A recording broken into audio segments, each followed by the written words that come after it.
when we talk in our program about short, medium, long-term goals, and that's one of the first sessions we do with our clients, you know, it's all right, well, you proving to yourself, you're constantly proving to yourself that you are capable Mm. of achieving the goals you set for yourself.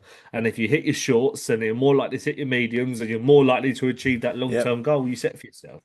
Because you're So proving to yourself in that process that you can do exactly, it. It's not exactly just the right. goal. It's not just these tasks. It's also the narrative to your own brain of, oh, I do the thing I set myself. I try at least. I do it. I get on with the And thing. I'm that, and then you are that person. You become that person. You think you're that person.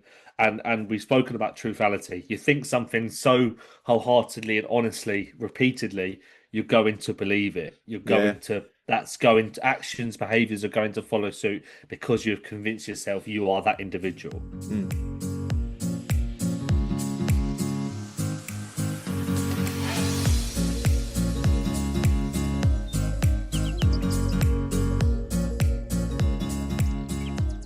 Hello and welcome back to One Brain at a Time. I'm your host, Adam Wright, AYP consultant, and I'm joined, as always, by the wonderful and again very white outfitted Mr. Andy Feist today. How are you, Andy, today?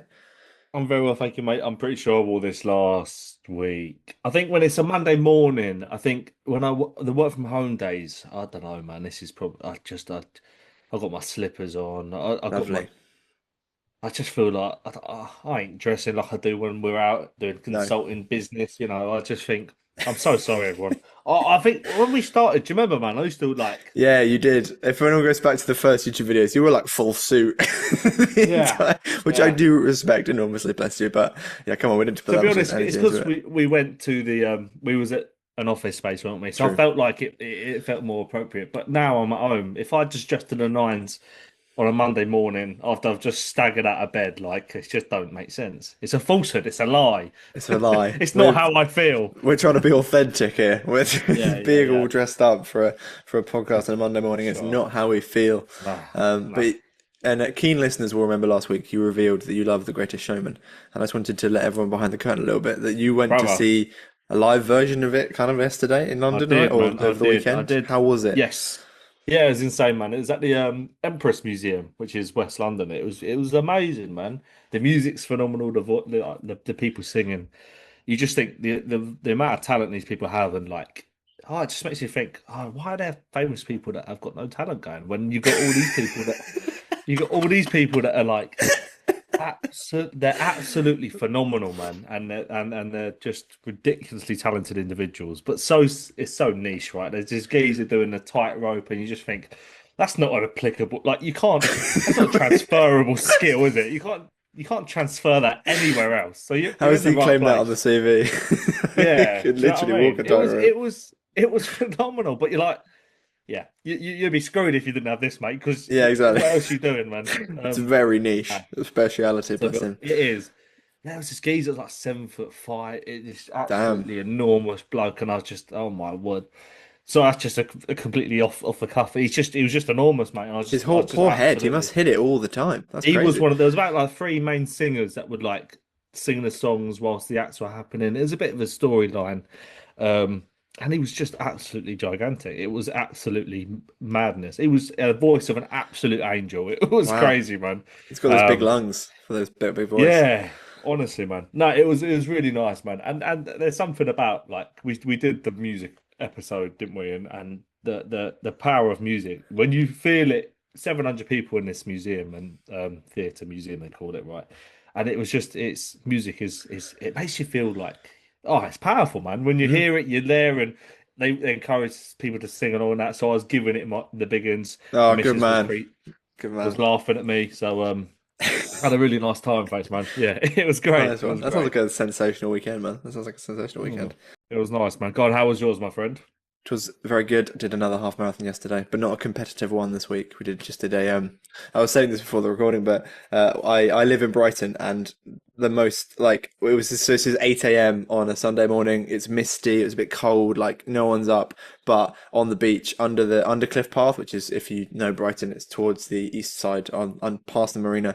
There's the Undercliff path, which leads you towards like Rottingdean and Saltdean, and there's this like we were just running down there with me and this little run club group, and there's this like a group of older, mostly women, just doing like Whitney Houston, give it the big one. Like it was fantastic, and we just joined in for 5 minutes, and it was just man, it was so fun. I just like that probably happens in other towns and cities, but that is such a Brighton thing.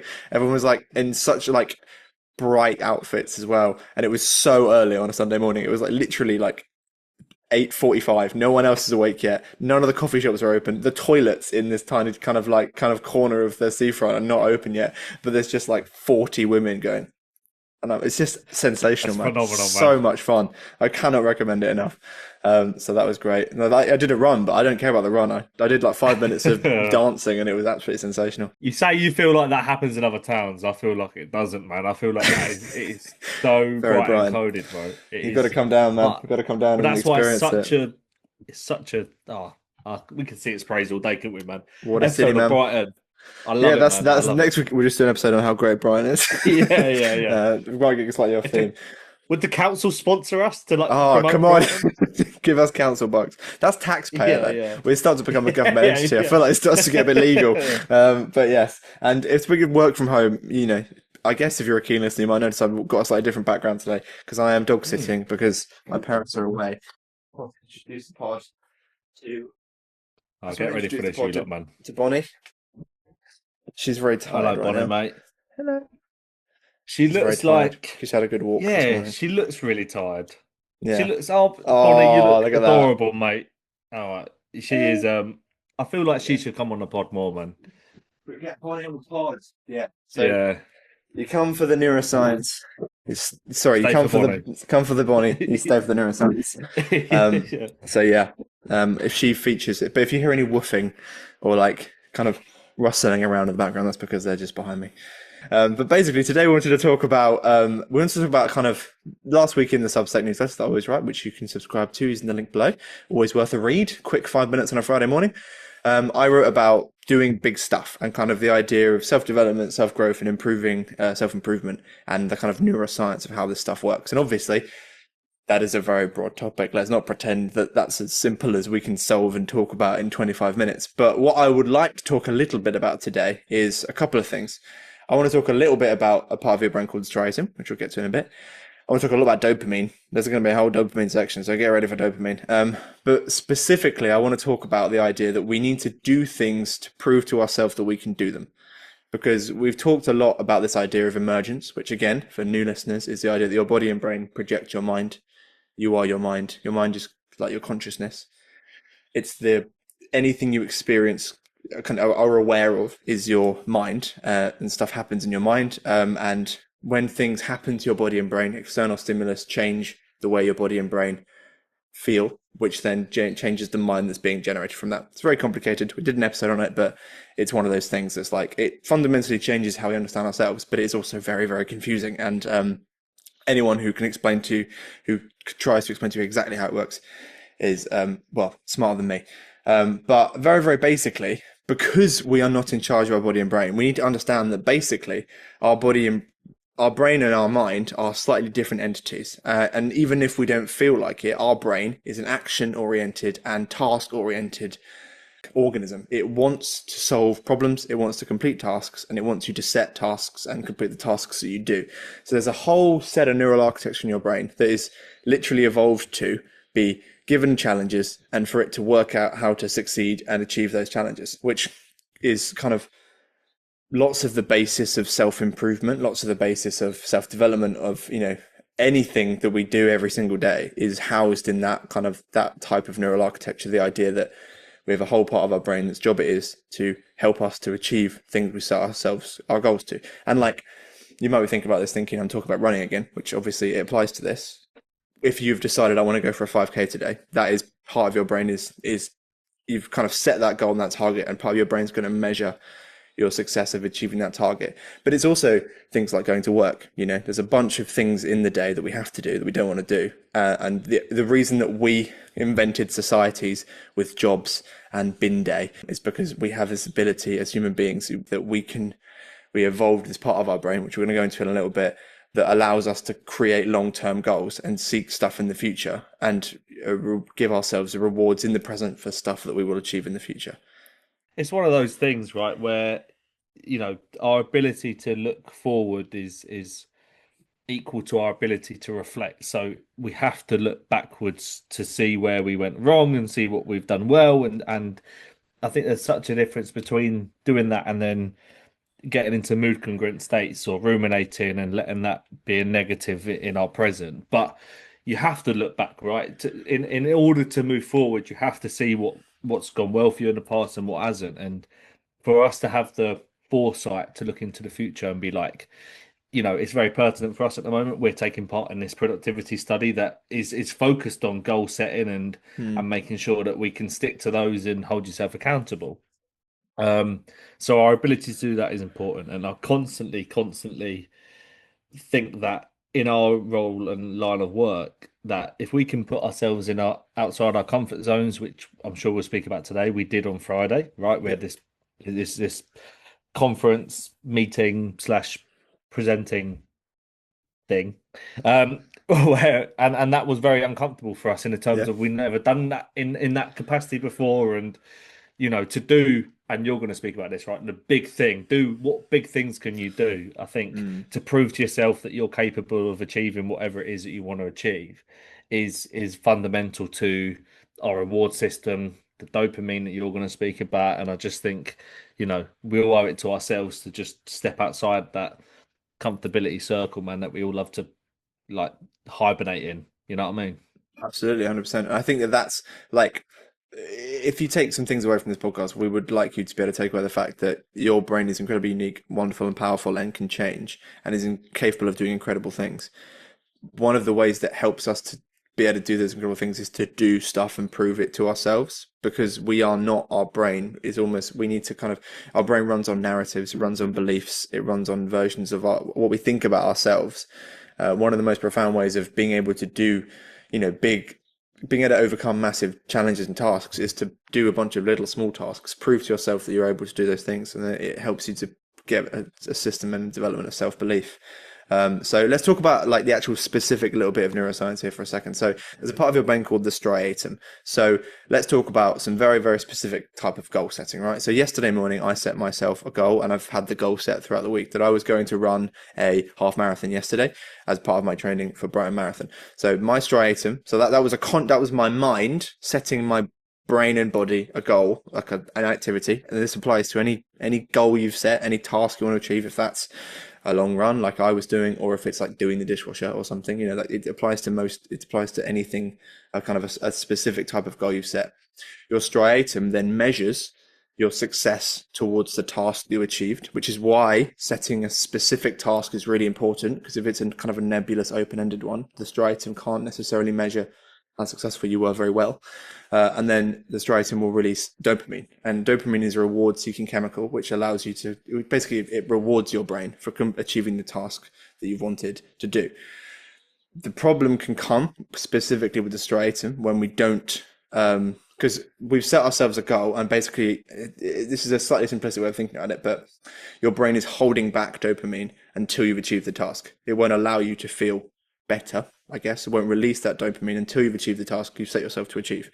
So then if you don't achieve the task, you're living in a kind of a dopamine deficit, which doesn't feel very nice, basically. And that's why sometimes on days we've had a lot of tasks set and we haven't done them, or things we wanted to do, like we wanted to go for a run today, but we just couldn't be asked, couldn't get around to it. We are not releasing the dopamine our striatum was holding back because we haven't achieved that task. And that in itself, again, because our body and brains project our minds, means that we start to believe that we are incapable of doing the things we set our mind to, you know? So that one of the reasons it's so important we practice setting small goals and achieving those small goals is because not only it releases dopamine, that's the physical process that makes you, the reason you feel achieved after going for a run you set yourself is because you're neurochemically, you're releasing neurotransmitter that makes you feel better for doing that task. But also it allows that task to be measured against the prediction of the, it gets quite complicated when we start talking about predictions and stuff like this, and I'll go into dopamine in a second, but I'll let you come in on that before I jump any further and No, give man, everyone a that's slight reprieve no, from that's the yeah. It's complication. and that's what you got to appreciate. Like I'm still, we're both admittedly, we're still learning about this stuff, and we learn on the job, we learn in our training, and it's what we constantly do. And I think just to accept that you're not going to know it all because neuroscience is fundamentally like, Made in my head, it's the complicated. same. It's the same as rocket science, man. It's the same as astrophysics. It's so complicated and complex, and there's so much to it we still don't understand. So you've explained that very well, man. And I think it's so interesting that part of it, like just the neurochemistry that's happening inside your brain when you are setting yourself a goal, you accomplish your goal, then that releases the dopamine. Because that's something that you've set, and our brains, like you said, it likes that reward. It likes that it is setting itself targets and goals, and when you achieve that, it's not just a self sense of pride that you experience. Something in your brain is happening that makes it feel like a reward is taking place. And I just think, well, I'm going to use that in my sessions later today. Let me tell you that for free, because I just Nice think one. like, well, that's powerful, isn't it, man? It's Yeah. like it's not just, you're not just setting yourself goals for the sake of it, and it's not just as futile and easy breezy. It's in the wind, it flitters away, and you're just like, no, there's actual real weight and substance to setting yourself goals and achieving them. Exactly. Not just I'm gonna do this because I think I should. I haven't done it. No, right. Yeah. You know what I mean? There's real evidence to suggest how powerful actually achieving set goals are. And I think when we talk in our program about short, medium, long term goals, and that's one of the first sessions we do with our clients, you know, it's all right, well, you proving to yourself, you're constantly proving to yourself that you are capable Mm. of achieving the goals you set for yourself. And if you hit your shorts, then you're more likely to hit your mediums, and you're more likely to achieve that Yep. long-term goal you set for yourself. Because you're So proving to yourself in that process that you can do exactly, it. It's not exactly just the right. goal. It's not just these tasks. It's also the narrative to your own brain of, oh, I do the thing I set myself. I try at least. I do it. I get on with the And thing. I'm that, and then you are that person. You become that person. You think you're that person, and we've spoken about truthality. You think something so wholeheartedly and honestly, repeatedly, you're going to believe it. You're Yeah. going to That's going to, actions, behaviors are going to follow suit because you've convinced yourself you are that individual. Mm. I see these people, man. My brother is an example. I always use it. My partner's stepdad, 4 in the morning, gym every single day. He has become that person because he has wished it, believed it, goal set it into And existence. he's created the habits that have created him to 100%. be able to do that stuff every day. Because it's not, Yes. your brother didn't wake up one day and was able to do everything he's able to do now. It was a bunch of habits over a long period of Yeah. time, a bunch of small, tiny goals that he set himself that allowed it to build and snowball into this, new version. And there's not a, it's not like it's stopped, I'm sure, speaking for your brother's perspective here, but like it's a Yeah. constant, let's do, push it maybe slightly further, another new habit, let's try this other new thing. Like it's a For sure. constant change, but because he's got the massively strong foundation of, I can do hard things. This is what we're going to come to in a bit with the do big stuff. Like Yeah. do hard things for the sake of it, to prove to yourself that you can do hard things. Take the Yeah. more difficult road. Take yourself out of your comfort zone just to for the sake of proving yourself that you can do it, that you For can go sure. outside your comfort zone. If you do those things out of choice and option, it's more powerful because when those things happen in your life that will inevitably happen, go wrong, adversity, challenge, workplace, you need to be doing this more, you need to be doing this, you need to hit your productivity goals more, whatever it is in your line of work, you're more able to believe that you can achieve that step up that has been forced upon you because in your day-to-day life you are someone that does the hard big thing to prove to themselves so that when you ain't got a choice over improving, you can do it. You can match that. You can sort of, step up to the task, as it were. For sure, literally, exactly. And it sounds weird to like, how does my going for my little gym sessions in the morning? How does my, that stuff relate to a personalized tragedy? But it's more the idea that we're practicing uncomfortableness, kind of. We're practicing. We talked about this before. Again, like everything your brain does is a skill, and it develops it like one. What we spend our conscious effort and energy on and our unconscious energy and effort on is what we get better at, what our brain will get better at us doing. Your brain doesn't know the difference between a positive thing to be good at and a negative thing to be good at. Whatever we do with our brains, it gets better at those processes. So if we practice constantly being outside our comfort zone, not only does our comfort zone expand, we become more comfortable in more places, which is nice. It's nice to feel comforted, but it's also, it allows us to practice that skill of being uncomfortable. It allows us to go and do more complicated things that, it starts with, and there's a lot of self-improvement that starts with, like if you're going to, the constant example is a marathon, but like you can't just start running a marathon. You need to, if you're starting from zero, you've got to start with, small walk runs and couch to 5K and stuff like that. And you build up, and like that end goal can seem unachievable, but you set the small tasks along the way. You do those small tasks, and eventually it snowballs into this massive, massive, profound personal change. But it's all because you're proving to yourself along the way that you can do it. And a lot of these things are about a mindset. And the thing about mindsets in this kind of line of work that we talk about, there's a lot of people who claim neuroscience, and it's actually just mindset coaching, which is a different thing. Mindset coaching kind of relies on motivation, which is a fleeting force which will go away after a little bit of time. And motivation is not something to be relied upon. What can be relied upon is habit formation.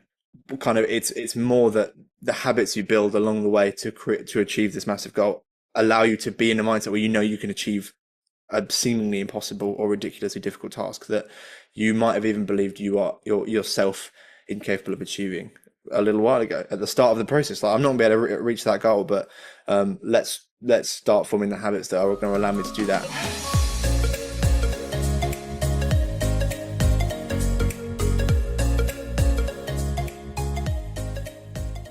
The striatum is a key part of that, and so is dopamine. So let's dive into a little bit about what dopamine is, because there's a little bit, and this is not a myth-busting episode, we'll bring that back in a few weeks. We'll get Andrew back on to do some more, but dopamine is often called the pleasure pleasure hormone. It's like, it makes your brain feel good. Again, a little bit too simplistic. What dopamine is, it's a neurotransmitter that helps you to achieve, it's pleasure seeking, it's reward seeking. So it helps you to form habits and goals. So at the neuron level, what dopamine does, it basically, we talk about this idea of neuroplasticity, what we practice, we get better at. Dopamine stimulates neuroplasticity. It helps us to develop new learning and brain cells. And the reason why your brain is so keen for this hormone is because learning keeps human beings alive. If we learn, bring it back to caveman times, if we learn when we're a caveman, we're hunting in the forest. If we are constantly learning during that process, we are more likely to survive than if we are unable to continuously take in new information, analyze it, and think about it. Our ability to reflect on information is the reason that human beings are so, and have dominated the planet. That ability to constantly be learning and developing new skills. And dopamine is one of the root neurotransmitters of that. It acts kind of like, again, slightly simplified, as a catalyst for neurogenesis and helping to generate those new connections, those new neurons in your brains. Specifically, but it's not pleasure. It doesn't just make your brain feel good. It's more complicated than that. It stimulates the connections and growths of new neurons in your brain. And more specifically, we're going to go into two different types of dopamine system in your brain. We simplify them, which I will do in this, but we'll just go into the complicated. We've got the mesolimbic dopamine system, mesolimbic, one of the two of them, or the mesocortical system. So the mesolimbic system is for short-term quick rewards. We use it for short-term quick rewards. In the caveman state, this was an immediate reaction, kind of an impulse, I guess. I'm using air quotes for impulse, but like impulsive actions and thoughts to achieve things in the moment that were quite good. Most animals run on impulse. For example, like if I give Bonnie, put a treat in front of Bonnie, she's going to eat it. That's her mesolimbic dopamine system going, I'm going to have that, thank you very much, and then go back to sleep. That's mesolimbic, right? The mesocortical dopamine system, or our pause circuitry, is the bit that evolved a bit later, which allows humans to kind of achieve long-term goals and release dopamine in anticipation of a longer-term reward, which allows for planning, for those, we talk about them as kind of prefrontal cortex executive functions going forward, like the things that are not as impulsive, things we require planning to, like kindness and these kind of skills, and these all develop like that. So the thing I want to talk about with these things specifically is that we live in a world today where lots of the stuff we consume actively activates, like specifically targets and activates one type of these dopamine systems far more than the other one. So social media is like a drug for your mesolimbic, your dopamine reward system. And if you we got a wet cloth and it just wrings it out of all the dopamine in that system. And talking about neuroplasticity, one of the real problems with, and this is kind of comes to attention span, although that's a slightly different thing. One of the problems with social media so much is that we get very, very used to short, quick dopamine rewards through the Go circuitry, through the Mm. Go architecture of our brain, through this mesolimbic system, that it strengthens and makes our mesolimbic system stronger, which means we get less dopamine from our mesocortical, our pause circuitry, which means it's harder for us to plan long term in the future. So scrolling on social media all the time means that we are worse at planning in the future because the different part of our neural architecture is being strengthened, which is why it's so important that we do we practice developing our mesocortical dopamine system. We practice setting goals and achieving them because that is planning. That is strengthening that other type of dopamine reward system. And obviously, we need a bit of both. There's a bit of give and take. Like mesolimbic dopamine system is when you're walking down the street and you fancy a donut because your blood sugar's low. Your mesolimbic system is like, let's get some sugar in me. I fancy that, and that's not a bad thing. That's fine. It's obviously more complicated than one system bad, one system good. But what we do need to try and live in is a bit more of a balance in it, and understanding that lots of the things we consume today are far, far too reliant on much more impulsive forms of dopamine kind of release and activation, which means that we are getting worse and worse at using that other type of system, which means we can plan longer term, and getting worse at self-control and stuff like that because we're practicing the skill of being more impulsive. That was a very long explanation, so fair play for sticking through that. Couldn't have been better, mate. I'll give you one of those, pal. We Oh, don't look at do that that. very Round of often. applause. No, man, that was Thank you very much. yeah, yeah. No one wants to hear me sing your praises, mate. But that was phenomenal. So big up yourself, man. That was Thank grand. you very much. And I think, there's not a lot for me to add. But I Sorry. think, no. Hey. No need to apologise. It was grand. And I think, you've said it all, man. But just habits, we always associate habits with. I always think that this might be a bit to do with my cynicism and pessimism. That habits I always associate with drinking and smoking and those negative habit forming and the way that they go into your meso Mesolimbic, yeah. like your mesolimbic system, and they're the things that integrate with that system, and that is a problem. As you said, it has to be delayed. You have to have instant gratification, and delayed gratification is basically the process of trying to work into your other, the other one that you said. Mesocortical. Your But we call them pause and yeah, go to simplify it because it is like go thank secretary is you. like now and pause is I'm going to do that later. So And as you can tell, I need it simplified. So that's, your pause and go circuitry, man. So, the fact that if you just associate those negative things that make us feel good instantly with your go circuitry, and you can become conscious and aware that you need to practice things to move away from that and make it the less predominant dopamine system, then you can go and work in and say, well, no, I ain't gonna have a cigarette today.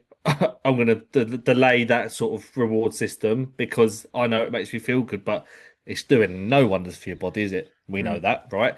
And making sure that you start implementing the strategies that will help you move away from that quick, instant release of that system. mm, So forming positive habits is always where we try and steer people. Positive habits, positive habit forming instead of the negative scrolling, smoking, drinking, the things that are instant that we think make us feel good. It's a lie, it's a falsehood. It doesn't actually make us feel good.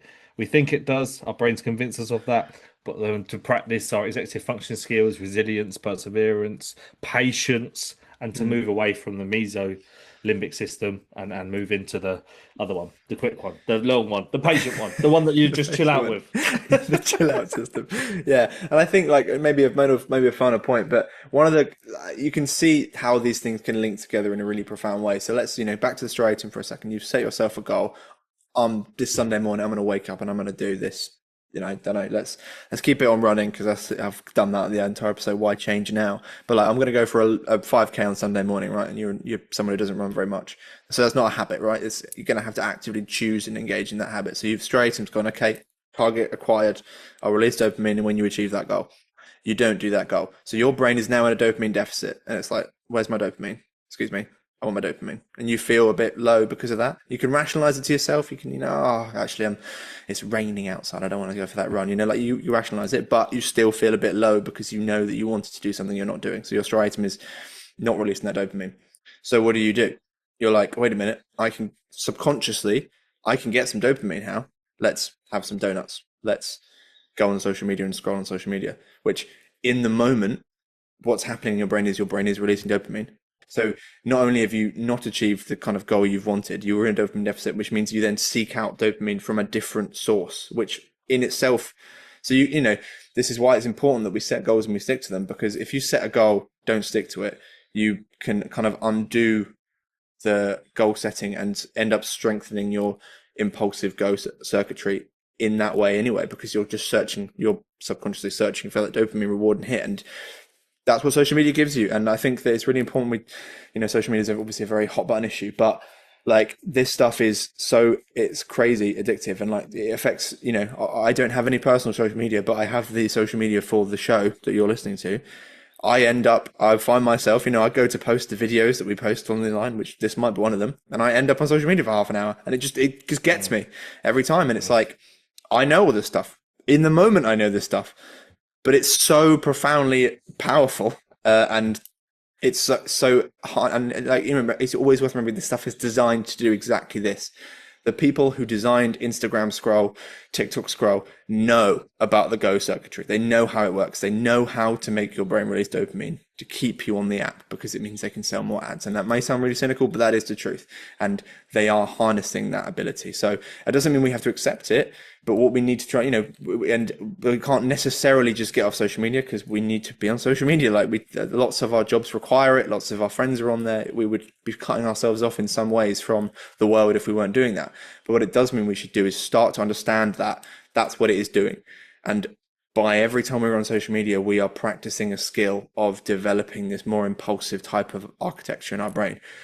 So we need to actively choose to try and strengthen the other type of architecture as well. The planning, the long-term, the kind of more self-control centered architecture, which means that we will be, we can set ourselves goals, achieve them, and then we can start to believe that narrative about ourselves. Because again, in the inverse of what we talked about earlier, if we start doing things, we prove to ourselves that we can do them. But if we don't do things, we are also proving to ourselves that we can't do things, which is can leave us to quite a dark place.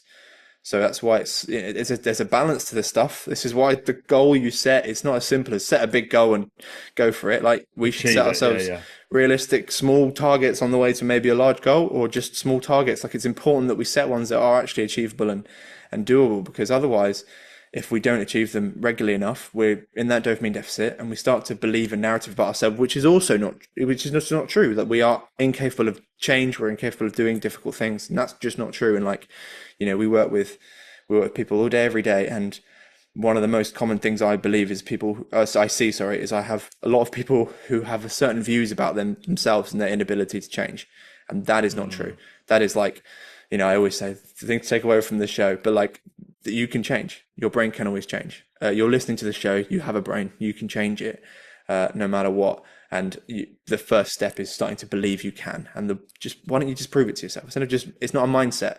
Show yourself you can do these things. Small goals, build up.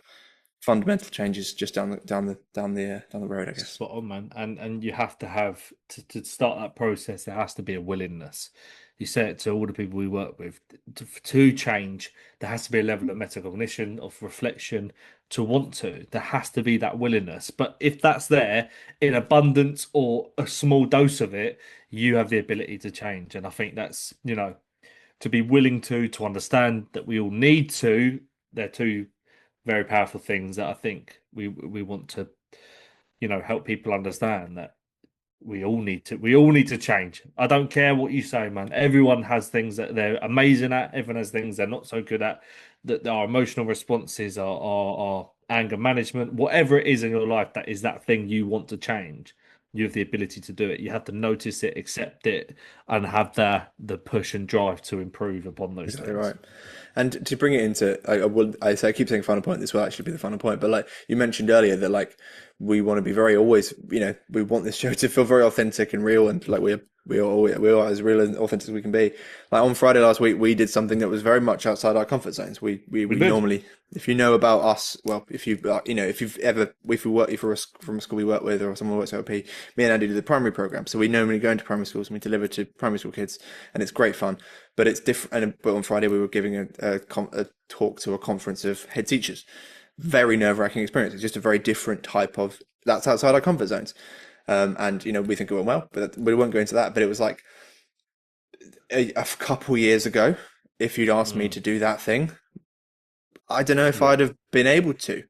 I might have even not taken the opportunity, put myself in the position to even risk it in quotes, But because of this stuff, I felt that I was able to do difficult things because I challenged myself every single day in small ways and in big ways sometimes to do hard things. So I know that nothing is beyond my ability if I push and try things in those small ways every day. And that is the truth of it. And like that's not the last challenge that either we will together will face or individually we will face. Like Mm, as you say, sometimes things happen in your life, um, and you massive challenges upcoming that you aren't expecting, which is where your well-being and stuff is super super important as well. But it's this idea that like do hard things to that do big stuff to prove to yourself that you can do big stuff. Just do it for that mm. sake, because then when big stuff happens to you or big opportunities happen to you, you don't turn them down. You are practicing the skill of being able to go outside your comfort zone, because it opens up a world of opportunities, of things that you would not otherwise be able to even think about conceiving and partaking in. And I think that's really kind of a positive way to end the show today. Spot on, man. Comfortable with challenge. Become really comfortable with it because it's going to happen for all of us. Awesome. Thank you very much today, man. Spot on. Thank you, everyone. Have a really good week, Have a gang, lovely and we week. will speak to you all next Monday. Speak to you all next week. Remember, as always, you can email the show, email address on the screen, or it's adamwright@aypuk.com, or you can check out the show notes. And if you are listening, thank you for listening. Come check out the YouTube. Come check out Bonnie. She was at the start. She was very nap. I'm not going to pick her up again because she's still napping. But yeah, and follow the show on social media. And yeah, we will see you all next Monday. See you later, guys. See you later, guys. See you later.